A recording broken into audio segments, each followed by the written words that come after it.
अगर homeopathy medicine इतनी effective है तो लोग इसको क्यों नहीं देते हैं? बिना इस साइंस को जाने ऐसे ही ट्रीटमेंट कर रहे हैं, वेक ट्रीटमेंट कर रहे हैं और आपको नुकसान पहुंचा रहे हैं, लोगों को नुकसान पहुंचा रहे हैं। अगर किसी इंसान को बहुत ज़्यादा गुस्सा आता है तो उसका नेचर भी ठीक कर दिया जाता है। आपको तो मेडिसिन दी नहीं, फिर भी आपकी बीमारी ठीक हो रही है।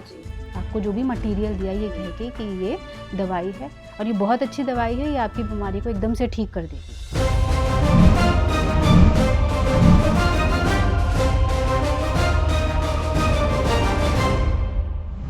Hello and welcome to our show with us. Today we have Dr. Leena और आज हम बात करेंगे होम्योपैथी मेडिसिन के ऊपर।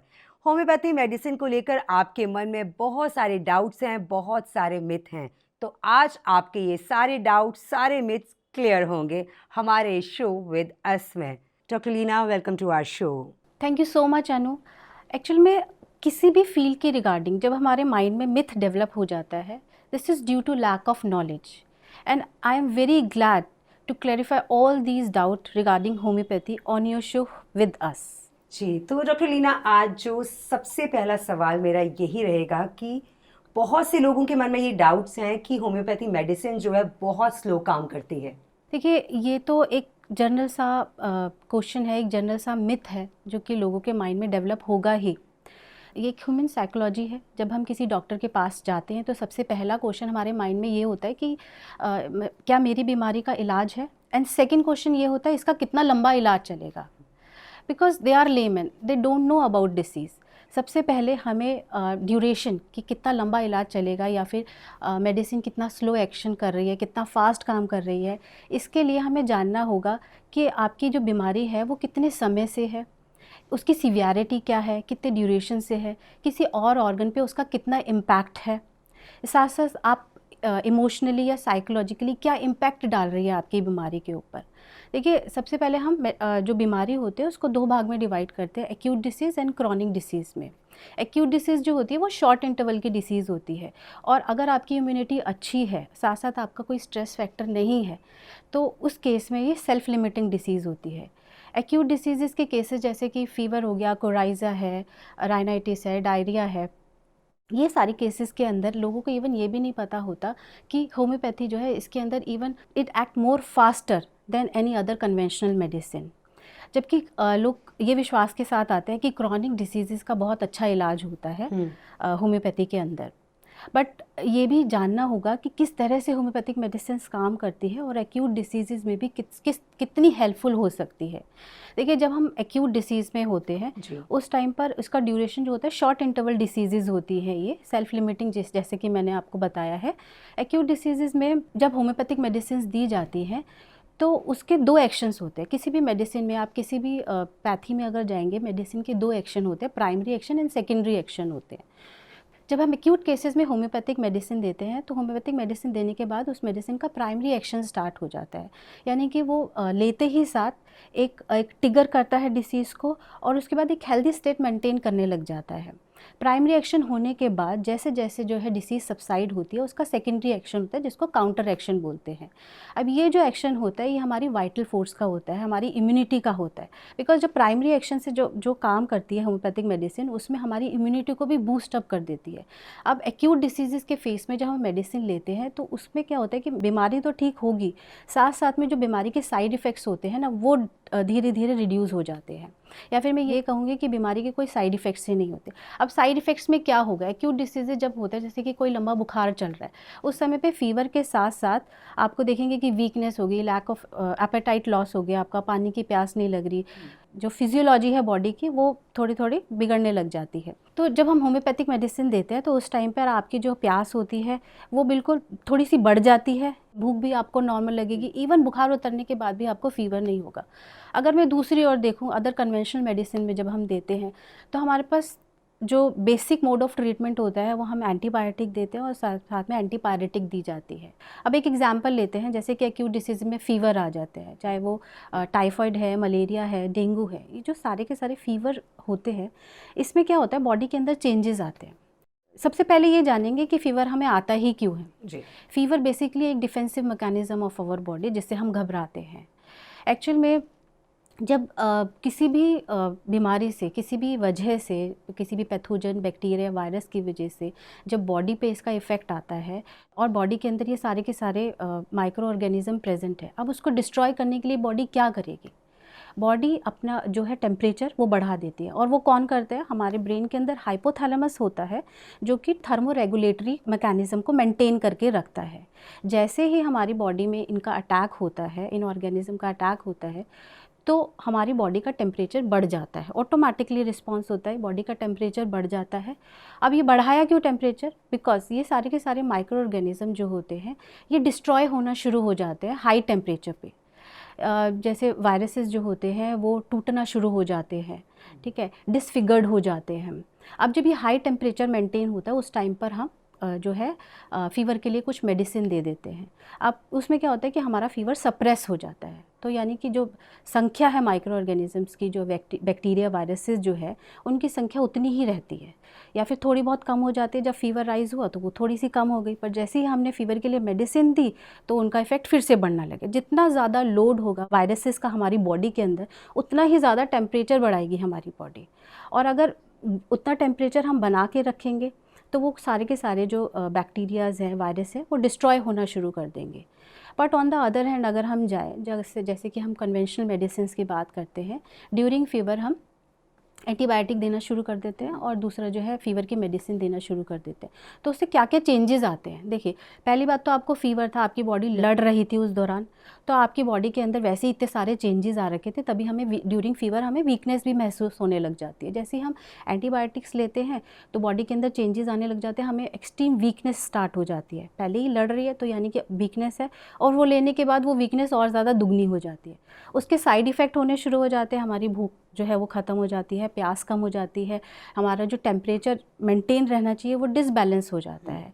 जैसे कि डिसबैलेंस हो जाता है बिकॉज़ जब फ़ीवर उतरता है ना, तो आप देखेंगे कि कुछ केसेस में जो टेम्परेचर है वो और ज़्यादा कम की तरफ चला जाता है। जैसे कि नॉर्मल जो टेम्परेचर है बॉडी का उससे भी कम, यानी कि हाइपोथर्मिया होने लग जाता है, 96-95 की तरफ हो जाता है, और पेशेंट को बहुत ज़्यादा चिल्स आने लग जाते हैं। हमारे जो बॉडी का थर्मो रेगुलेटर था हाइपोथैलेमस है, उसमें कुछ प्रॉब्लम आने लग जाती है, तभी जो टेम्परेचर है वो एकदम से डिसबैलेंस हो गया। और दूसरा, जब हमने एंटीपायरेटिक ली तो हमारा जो ड्यूरेशन है फ़ीवर का वो और ज़्यादा खिंच जाता है। तभी देखा जाता है कि एक्यूट डिसीज़ेज़ होती है उनके अंदर इवन कन्वेंशनल मेडिसिन में ज़्यादा टाइम लगता है। जो बीमारी आपकी 4-5 दिन में ठीक होने वाली थी उसको खींचते खींचते 15 दिन लग जाते हैं, बिकॉज पहले तो आप 7 दिन तक फ़ीवर में रहे, उसके बाद उसके साइड इफ़ेक्ट्स में रहे, जैसे कि भूख नहीं लग रही, प्यास नहीं लग रही, आपको कॉन्स्टिपेशन हो रहा है, आपको खाना नहीं खाया जा रहा। बहुत सारे पेशेंट कहते हैं नोज़िया वॉमिटिंग होने स्टार्ट हो जाता है। ये सारी की सारी चीज़ें होम्योपैथिक मेडिसिन लेने से ये सारी की सारी चीज़ें होती ही नहीं है, बिकॉज जो टाइम पीरियड होता है फ़ीवर का उसमें जब होम्योपैथिक मेडिसिन दी जाती है एक्यूट केसेस में, तभी आपकी रिकवरी होनी शुरू हो जाती है, और एट लास्ट आप 4 to 5 डेज़ में आप अच्छा फील करने लग जाते हैं। आप खुद ये डिफ्रेंशिएट कीजिए, ये खुद समझिए कि कन्वेंशनल मेडिसिन लेते हुए आपको किसी एक्यूट बीमारी के लिए 20 से 25 दिन या खिंचते खिंचते 30 दिन में ठीक होना है with lots of side effects, और या फिर दूसरी ओर आपको होम्योपैथिक मेडिसिन लेते हुए किसी एक्यूट बीमारी के लिए 5 दिन में ही रिकवर होना है with increase immunity. Doctor Leena, बहुत से लोगों का ये मिथ है कि हर बीमारी में ये सफ़ेद गोलियां ही दी जाती हैं। एक्चुअल में जो वाइट ग्लोब्यूल्स होते हैं these are mini sugar pills, और इसको दिए जाने के पीछे भी कुछ लॉजिक है। हमारे स्टॉलवर्ड्स ने after doing so much research और क्लिनिकली प्रैक्टिस करके देखा कि किस तरह से जो मेडिसिन प्रिपेयर की जाती है उसको किस तरह से लोगों को दिया जा सके जिससे कि ये और ज़्यादा इफ़ेक्टिव हो जाए। ये जो ग्लोब्यूल्स होते हैं बेसिकली ये एक व्हीकल होते हैं, एक मीडियम होते हैं for the transportation of medicine. ये जो ग्लोब्यूल्स होते हैं ये शुगर केन के बने हुए होते हैं, शुगर केन गन्ने की चीनी से बने हुए होते हैं या फिर मिल्क शुगर से इसको बनाया जाता है। ये भी डिपेंड करता है कि किस पेशेंट को किस तरह के ग्लोब्यूल्स में मेडिसिन देना है। जैसे कि अगर कोई लैक्टोज इंटॉलरेंस का या फिर IBS के पेशेंट होता है तो उनको हम अवॉइड करते हैं कि शुगर ऑफ मिल्क वाले जो ग्लोब्यूल्स होते हैं वो वाले उसमें मेडिसिन नहीं दी जाती है। इंडिया में और अदर कंट्रीज़ में भी मोर देन 70% डॉक्टर्स जो हैं अपनी क्लिनिकल प्रैक्टिस में ग्लोब्यूल्स का ही यूज़ करते हैं। इसके डिफरेंट साइज़ होते हैं, अकॉर्डिंग टू पोटेंसी पावर इनको साइजेस को यूज़ किया जाता है। होम्योपैथिक मेडिसिन को बनाने के लिए डिफरेंट सोर्सेज यूज़ किए जाते हैं, जैसे कि plant, animal, different type of minerals, different type of chemical, जिसे इंग्रेडिएंट को एक्सट्रैक्ट करके होम्योपैथिक मेडिसिन बनाई जाती है by mean of potentization. Potentization एक प्रोसेस होता है जिसके थ्रू होम्योपैथिक मेडिसिन को डाइल्यूट करके बनाया जाता है। एट लास्ट हमारे पास, मतलब आफ्टर डूइंग पोटेंटाइजेशन, जो कि इंटरनेशनल होम्योपैथिक फार्माकोपिया गाइडलाइन के अकॉर्डिंग ही बनाई जाती है, एट लास्ट जब हमारे पास मेडिसिन आती है वो लिक्विड डाइल्यूशंस में आती है। उसके साथ हमें प्रिजर्वेटिव के फॉर्म में अल्कोहल भी उसमें मिक्स करना पड़ता है। अगर हम डायरेक्टली वो मेडिसिन लेंगे तो उसमें थोड़ा सा सॉर, थोड़ा सा पंजेंट टेस्ट आता है, जो कि लेनी बड़ी डिफ़िकल्ट हो जाती है। तो इन ग्लोब्यूल्स को देने का एक मेन मोटिव ये भी होता है कि ईजी टू टेक, मेडिसिन लेने से पहले हमारे माइंड में किसी तरह का कोई फोबिया ना हो या फिर कोई डिस्गस्ट ना हो। Specially in case of child, जो छोटे बच्चे होते हैं वो इसी चाह से आते हैं क्लिनिक पर कि उनको मीठी गोलियाँ मिलेंगी, मेडिकेटेड मीठी गोलियाँ मिलेंगी। The best way of giving prescribing homeopathic medicine are dry medicated globules. Ancient time में ऐसा किया जाता था कि जब ग्लोब्यूल्स का प्रिपरेशन होता था, उसमें ग्लोब्यूल्स के अंदर जो लिक्विड डाइल्यूशन है वो मेडिसिन डाली जाती थी। अगर 1 ग्राम भी हमारे पास ग्लोब्यूल्स होता है तो उसमें हम लिक्विड डाइल्यूशन डालते हैं, 10 to 15 ड्रॉप्स डालते हैं।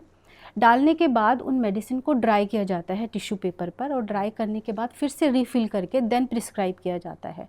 उसमें होता क्या है, इसके पीछे भी एक रीज़न है। जो भी एक्स्ट्रा मेडिसिन होती है उसको एब्जॉर्ब कर लिया जाता है, और जो ग्लोब्यूल्स होती है बिकॉज ऑफ उनका शेप की वजह से, जो स्फेरिकल शेप होता है, उसकी सरफेस टेंशन की वजह से वो जितनी अमाउंट ऑफ मेडिसिन होती है वो अपने अंदर एब्जॉर्ब कर लेता है। एक्स्ट्रा मेडिसिन जिसकी नीड नहीं होती वो पेशेंट तक नहीं जा पाती। जितनी रिक्वायरमेंट होती है वो पेशेंट को बड़े आराम से मिलती है।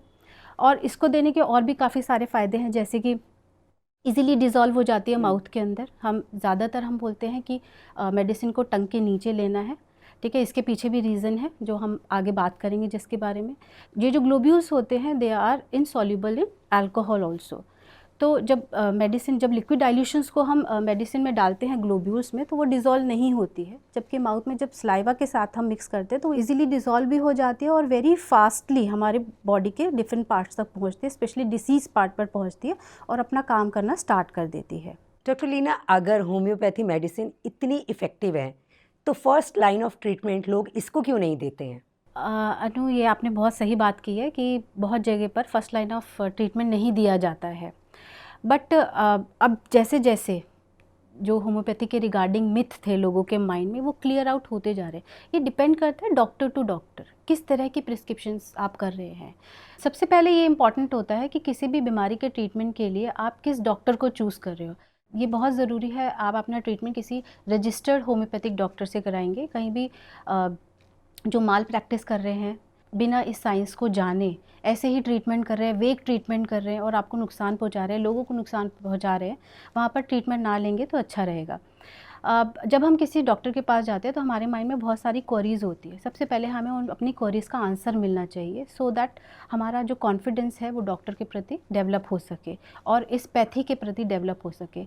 सेकेंडली, जब आपको एक सही ट्रीटमेंट मिलता है, आपकी बीमारियाँ धीरे धीरे ठीक होती है, क्यूट डिसीज़ हो, क्रॉनिक डिसीज़ हो, तो आपका कॉन्फिडेंस ऑटोमेटिकली बिल्ट होने लग जाता है।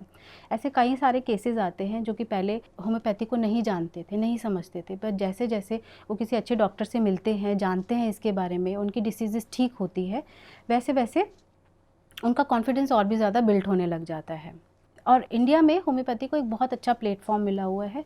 आप देखिए कि there is large number of doctors those who are practicing in India. India में इवन कोविड के केसेस में भी होम्योपैथिक डॉक्टर्स ने काफ़ी सारे केसेस में हेल्प करी, काफ़ी सारे केसेस को ठीक किया।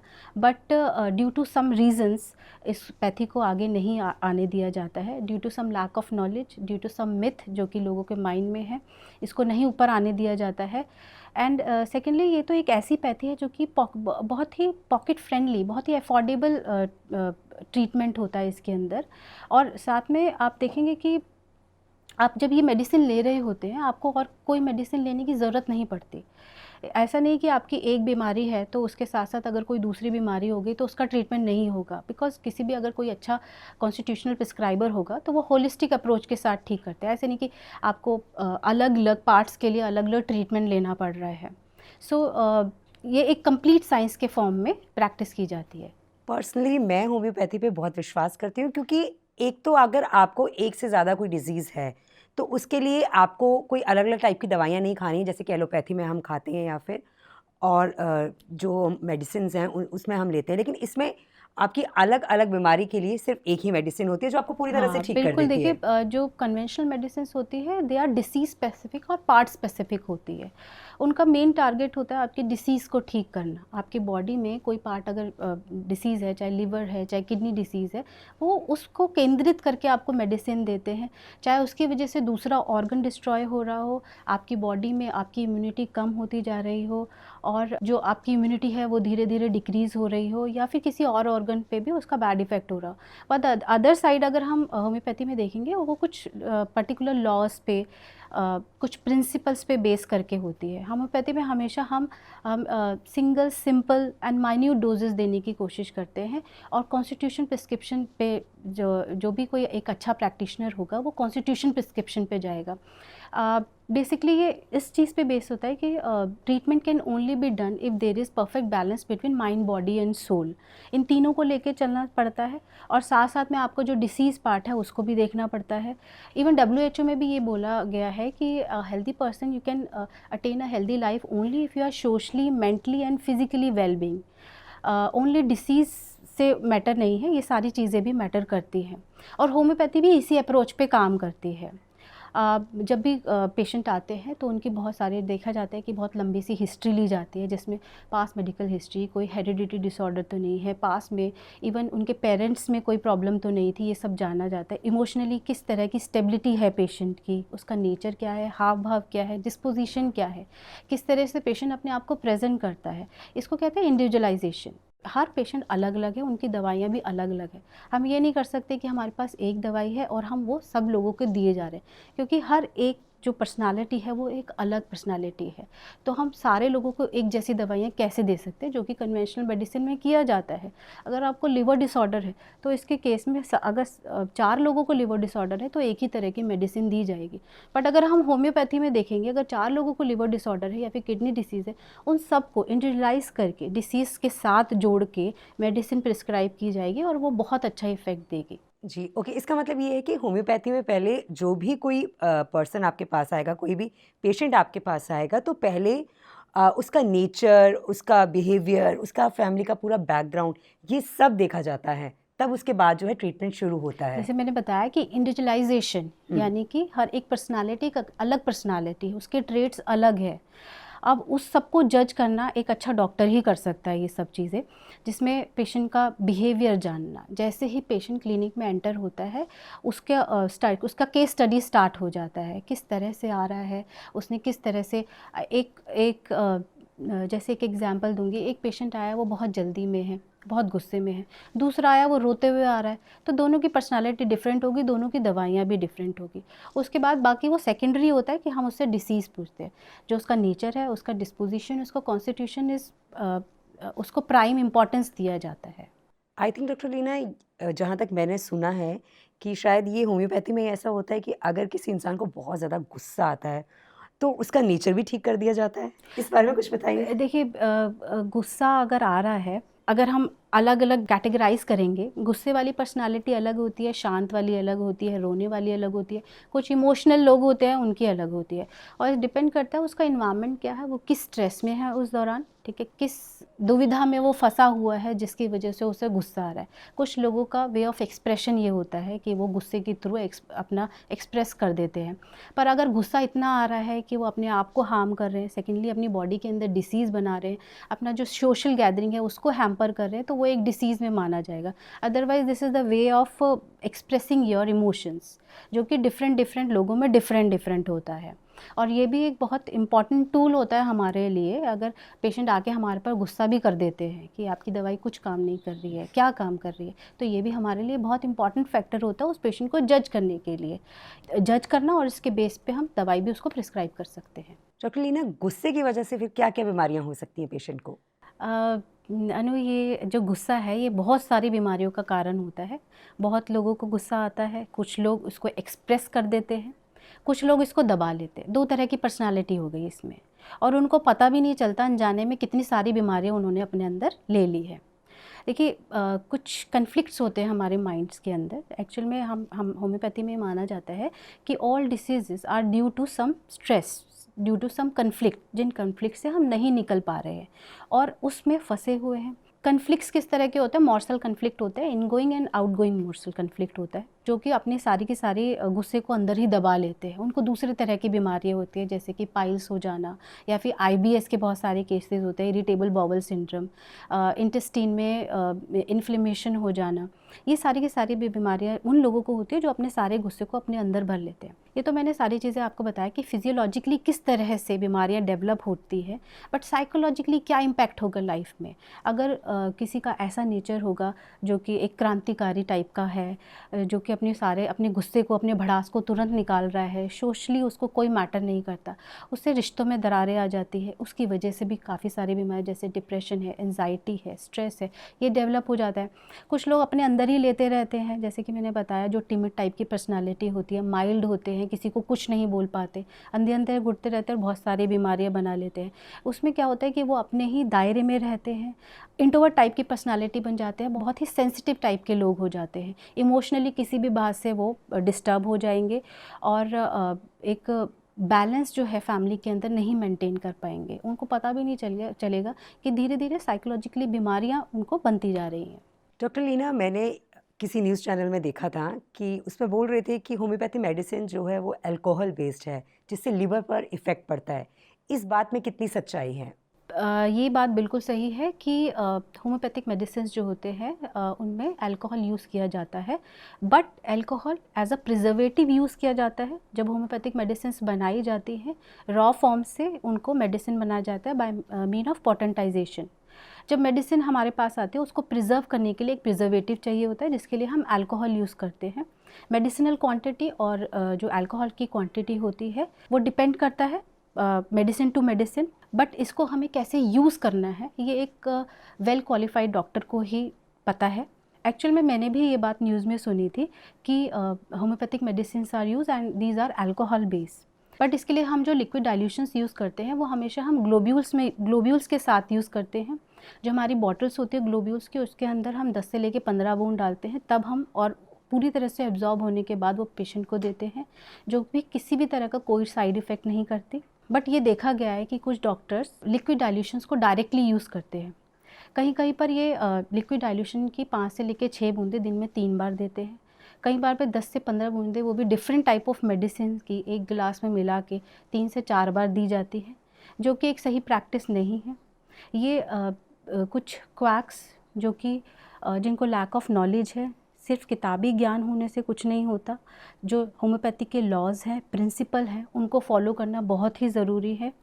अगर हम होम्योपैथी के प्रिंसिपल्स पे जाएं तो हमेशा ये देखा जाता है कि homeopathy always recommend a minimum dose to the patient, और वो मिनिमम डोज पेशेंट के लिए बहुत ज़्यादा इफ़ेक्टिव होती है। ये हमारे स्टॉलवर्ड्स कई सालों से प्रैक्टिस करते आ रहे हैं, इवन 200 साल से भी ज़्यादा पुरानी है होम्योपैथी। हमारे स्टॉलवर्ड्स ने अपने क्लिनिकल एक्सपीरियंस के through, different type of exposure of patient के थ्रू और अपनी जो थ्योरीज़ हैं उनसे ये बनाए हैं प्रिंसिपल।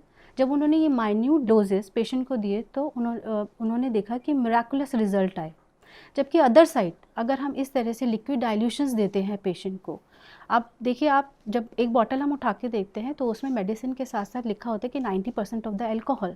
अगर हम उसको अल्कोहल के कंटेंट को 3 टाइम दे रहे हैं तो आपके बॉडी पार्ट्स पे वो ऑब्वियसली इफ़ेक्ट करेगा ही। लीवर के साथ साथ और बॉडी पार्ट भी इफ़ेक्ट होंगे। साथ साथ मेडिसिन का जो है एक हाई डोजेज जा रहा है मेडिसिन को, वो भी 3 टाइम अ डे आपको एक हाई डोजेज मेडिसिन का ले रहे हैं। आपको इनिशियली बहुत अच्छा लगेगा, आप एक आनंदमय कोष में चले जाएंगे, आपकी बीमारी जो है वो सप्रेस हो जाएगी, आपको बहुत ईज़ फील होने लग जाएगा, बिकॉज आपकी जो बीमारी है वो सप्रेस हो चुकी है। और जब भी कभी दोबारा से आएगी वो अपनी पूरी इंटेंसिटी में आएगी, अपने पूरे फ्लो में आएगी और ज़्यादा सीवियर फॉर्म में जो है बीमारी वो वापस लौटेगी।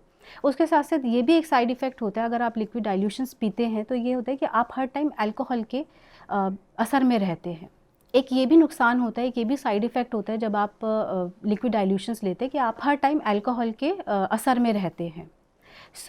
जो भी इस तरह की माल प्रैक्टिस करते हैं, this is the mall practice only. अगर आपको विदाउट एनी नॉलेज आप इस तरह के डाइल्यूशंस को यूज़ कर रहे हैं तो आप पेशेंट की हेल्थ के साथ खेल रहे हैं। जब तक आपको किसी भी पैथी का ज्ञान ना हो, उसकी प्रॉपर नॉलेज ना हो, आपने सही से उसके बारे में पढ़ाई ना कर रखी हो, तो इस वेग तरीके से यूज़ करने से अच्छा है आप इसको ना यूज़ करें। बिकॉज बहुत सारे ऐसे डॉक्टर्स हैं जो बहुत अच्छे से प्रैक्टिस करते हैं, कॉन्स्टिट्यूशन प्रिस्क्रिप्शन करते हैं, सारे रूल। देखो, किसी भी पैथी को यूज़ करने से पहले उसके रूल्स, उसके प्रिंसिपल का पता होना और उनको फॉलो करना बहुत ज़रूरी है। अगर हम उस पर रह के उनको फॉलो नहीं करेंगे तो ये एक तरह से हम लोगों के साथ विश्वासघात करेंगे। जो क्लासिकल डॉक्टर इस तरह से प्रैक्टिस करते हैं उनके रिजल्ट्स भी बहुत अच्छे होते हैं। अब हम हर डॉक्टर को एक तरह से नहीं जज कर सकते। कुछ लोग जो है इस तरह से प्रैक्टिस करते हैं और कुछ लोग क्लासिकल प्रिस्क्रिप्शन करते हैं। तो जो क्लासिकल प्रिस्क्रिप्शन करते हैं उनके रिजल्ट्स बहुत अच्छे होते हैं, जबकि अगर इस तरह से प्रिस्क्राइब किया जाए या जैसे कि लिक्विड डाइल्यूशन में मेडिसिन दी जाए तो उससे साइड इफ़ेक्ट होगा एक तो, दूसरा आपको मेडिसिन का भी इफ़ेक्ट होगा, तीसरा आप एडिक्टेड हो जाओगे उस मेडिसिन के लिए, आप एडिक्टेड हो जाओगे। जब तक लेते रहोगे तब तक ठीक रहेगा, थोड़े दिन बाद आपको दूसरी बीमारी डेवलप हो जाएगी। डॉक्टर लीना, क्या होम्योपैथी और एलोपैथी ट्रीटमेंट एक साथ चल सकता है? ये जो दो मोड ऑफ ट्रीटमेंट है, एलोपैथी एंड होम्योपैथी, दोनों के अपने तरीके हैं ट्रीटमेंट के, और मेडिसिन भी अलग अलग तरह की होती है दोनों में। बट जब हमारे पास पेशेंट आते हैं जो कि क्रॉनिकली किसी बीमारी से परेशान है और काफ़ी लंबे समय से कोई एलोपैथिक मेडिसिन ले रहे होते हैं, जैसे कि थायराइड की हो गई या फिर शुगर के जो पेशेंट आते हैं वो काफ़ी लंबे समय से एलोपैथिक मेडिसिन ले रहे होते हैं, जब उससे परेशान हो जाते हैं, जब थक जाते हैं, तो वो होम्योपैथी में आते हैं और इस उम्मीद के साथ आते हैं कि उनका जो अभी तक जो मैनेजमेंट चल रहा था उसको क्योर मिलेगा, उनकी बीमारी ठीक हो जाए। देखिए, अगर बीमारी क्रॉनिक है तो उसमें टाइम भी लगेगा। आप जब क्रॉनिकली कोई पेशेंट दवाई ले रहे होते हैं, चाहे वो शुगर के लिए ले रहे हो या फिर थायराइड के लिए ले रहे हो, तो उस कंडीशन में एकदम से उसकी मेडिसिन को बंद कराना सही नहीं रहता पेशेंट के लिए। बिकॉज मेडिसिन जब ले रहे होते हैं, हमारी बॉडी जो होती है उसके असर में रहती है काफ़ी लंबे समय से, वो एक बॉडी का एक पार्ट जैसे बन जाते हैं। बॉडी जो है उसके लिए अडेप्ट कर चुकी होती है। जब इनिशियली हमारे पास पेशेंट आते हैं और वो 14-15 साल से इस तरह से मेडिसिन ले रहे होते हैं, अदर कन्वेंशनल मेडिसिन ले रहे होते हैं, तो अगर हम उनकी मेडिसिन को एकदम से स्टॉप करा देते हैं तो उनको कुछ विड्रॉल सिम्टम्स आने लग जाते हैं, उनकी डिसीज़ एकदम से एग्रेवेट होने लग जाती है। जैसे कि थायराइड का अगर कोई पेशेंट आता है और हम उनकी हार्मोन्स की टैबलेट जो वो डेली लेते हैं, अगर उनको छुड़वा देते हैं तो उसके सिम्टम्स जो होते हैं वो उनको अनकंट्रोल हो जाते हैं। तो इनिशियली हम उनको बना के रखते हैं, एलोपैथिक की मेडिसिन जो है होम्योपैथी के साथ लेनी होती है, पर धीरे धीरे जब वो होम्योपैथिक मेडिसिन पर आ जाते हैं, उनकी बॉडी की इम्यूनिटी बढ़ जाती है, ससेप्टिबिलिटी बढ़ जाती है, काफ़ी सारे सिम्टम जो है उनके धीरे धीरे जब कम होने लग जाते हैं, तो उनकी जो एलोपैथिक मेडिसिन होते हैं उनको हम टेपर डाउन करते हैं। टेपर डाउन में जैसे कि अगर वो डेली ले रहे होते हैं तो अल्टरनेटिव डेज पे कर देते हैं, या फिर उसकी डोजेज जो है उसको कम कर दिया जाता है, जिससे पेशेंट को भी सच ऐसा नहीं लगता कि उनको बहुत ज़्यादा सिम्टम्स एग्रेवेट हो रहे हैं। जब धीरे धीरे मेडिसिन छुड़वाते हैं और होम्योपैथिक मेडिसिन पे आने के बाद उनको अच्छा लगने लग जाता है। वरना दोनों ही जो मेडिसिन्स है, दे आर डिफरेंट मेडिसिन्स। अगर इनिशियली आपको डायग्नोस हुई है, शुगर हुई है या फिर थायराइड की बीमारी हुई है, तो इनिशियली आपको होम्योपैथिक मेडिसिन को चूज़ करना चाहिए फॉर क्योरिंग योर डिसीज़। अगर मैनेजमेंट चाहिए डिसीज़ का तो यू कैन चूज़ एलोपैथी। कुछ लोगों का ये भी कहना है कि हम होम्योपैथी इसलिए नहीं लेते हैं क्योंकि डाइट में बड़े सारे चेंजेस करने पड़ते हैं, बहुत सारी चीज़ें हैं जो हमें नहीं खानी होती हैं। इस बारे में कुछ बताइए। देखिए, एज सच डाइट में एज सच कोई मेजर चेंज नहीं होता। आप खुद ही सोचिए, आप काफ़ी लंबे समय से किसी बीमारी से जूझ रहे हैं, चाहे वो स्किन डिसीज़ हो, चाहे वो जीआईटी ट्रबल हो, चाहे वो ब्लड से रिलेटेड कोई आपको डिसीज़ हो, आप काफ़ी लंबे समय से उस पर हैं। अगर आपको कोई एक ऐसा सोर्स मिल जाता है जो आपकी इस बीमारी को कम कर सकता है, तो आपको डाइट में अगर माइनर से चेंज करने भी हैं तो आप बड़े आराम से ला सकते हैं। दूसरा, जो डाइट के चेंजेस होते हैं उसमें कुछ मेजर चेंजेस नहीं हैं। बेसिकली कॉफ़ी और कपूर को ना लेने की सलाह दी जाती है, ये भी इसलिए बिकॉज जो होम्योपैथिक मेडिसिन होती है दे आर वेरी सेंसिटिव। इनकी वजह से मेडिसिन एंटीडोट हो जाती है, उसका इफ़ेक्ट थोड़ा सा कम हो जाता है। बट पेशेंट को बोला जाता है अगर वो इनके कंटेक्ट में आए हैं तो वो हमें इन्फॉर्म करें, उसके हिसाब से मेडिसिन का डोजेज दिया जाता है और फिर से रिकवरी होना शुरू हो जाता है।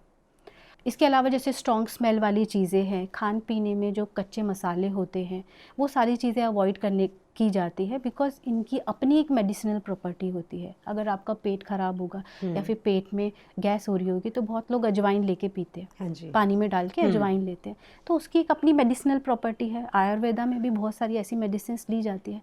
अगर हम दो मेडिसिन को साथ में चलाएंगे तो उससे हमें अपनी होम्योपैथिक मेडिसिन का असर नहीं पता चल पाएगा। इसलिए उन चीज़ों को थोड़े दिन के लिए अवॉइड करने के लिए कहा जाता है, जो कि एक तरह से परहेज होते हैं, जो कि होम्योपैथिक मेडिसिन लेते हुए करने पड़ते हैं। उसके बाद आप ये सब चीज़ें कंटिन्यू कर सकते हैं। जैसे किसी के फेस पर कुछ पिंपल्स हो गए या फिर कुछ रैशेज हो गए, तो कुछ भी फेस पर कुछ भी होता है तो हम डर्मेटोलॉजिस्ट के पास जाते हैं।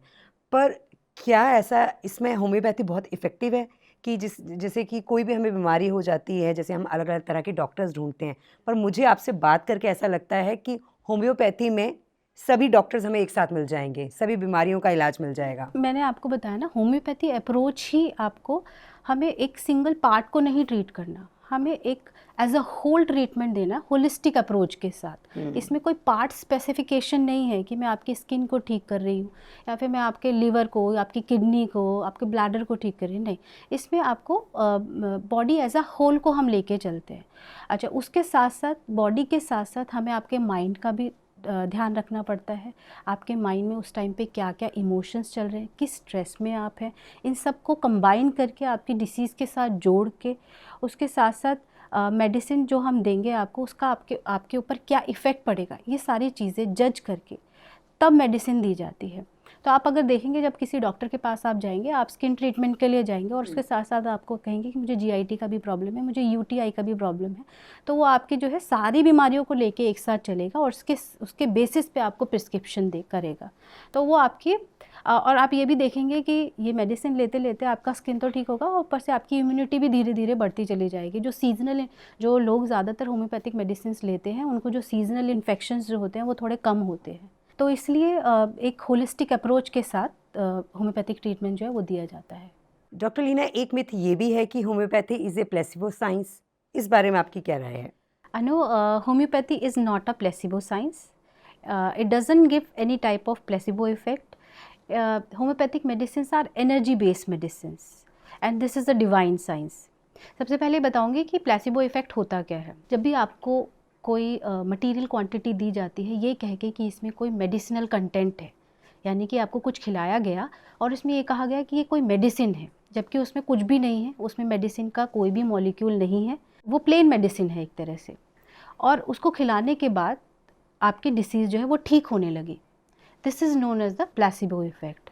अब ये ठीक कैसे हुई? आपको तो मेडिसिन दी नहीं, फिर भी आपकी बीमारी ठीक हो रही है। एक्चुअल में जब आपके डॉक्टर ने आपको प्रिस्क्राइब किया, आपको जो भी मटेरियल दिया ये कह के कि ये दवाई है और ये बहुत अच्छी दवाई है, ये आपकी बीमारी को एकदम से ठीक कर देगी, तो आपके मन में एक कॉन्फिडेंस बिल्ट हो गया। दूसरा, डॉक्टर के लिए भी आपके पास पूरा कॉन्फिडेंस था कि अब मैं ठीक हो जाऊंगी, मैं इनकी गाइडेंस में हूँ, अब मुझे कुछ नहीं होगा, जो भी बीमारी है अंदर से बिल्कुल ठीक हो जाएगा। आपकी इम्यूनिटी एकदम से बिल्ट होने लग जाती है। हमारी बॉडी जो होती है, God has created our body, और वो बॉडी जो है बहुत ज़्यादा इंटेलिजेंट है, इसमें बहुत ज़्यादा हीलिंग पावर होती है, सेल्फ हीलिंग पावर होती है। जब इस तरह का कॉन्फिडेंस आता है और हमारी इम्यूनिटी बिल्ट होने लग जाती है, तो बॉडी के अंदर हीलिंग पावर इतनी ज़्यादा बढ़ जाती है कि हमारी कोई भी बड़ी बीमारी हो वो ठीक होने लग जाती है।